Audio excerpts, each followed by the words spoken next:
Okay. There was one statement that he made that really hit me.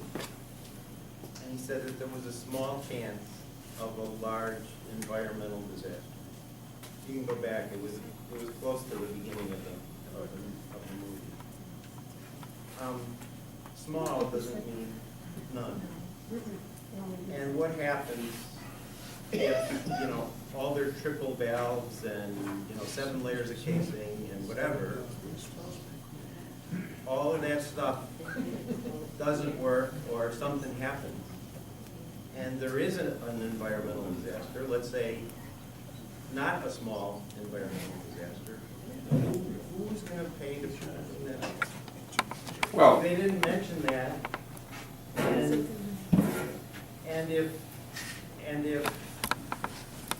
anything that I've seen so far in Pennsylvania, it seems to be the taxpayers will end up paying, or it's just, well, I'm sorry, but, see you later, thanks a lot, good luck with that. oh, that's really not fair. And I understand your point. You presented it nicely. Here's the fact. Nothing is risk-free. First of all, nothing is risk-free in life. There are risks with everything. The question is, are they properly minimized? Now, sure, things can happen. Things will happen. The point is that have you reasonably minimized, have you taken reasonable precautions, and have you protected everything the best you can? And we can always debate that. I believe that protections are very high.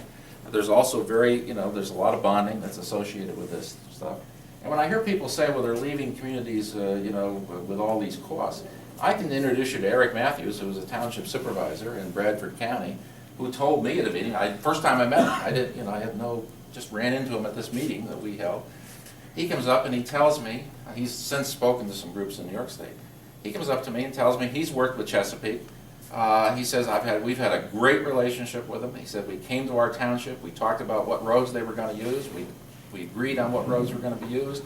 They gave us the money to do it, and frankly, the roads are in better shape now than they were before, and we could never have brought our roads up to that standard had we not had this gas truck. That's what he told me. Now, you can believe it or not believe it, but that's how he sees it. That's what he told me, and that's what I see when I go out there.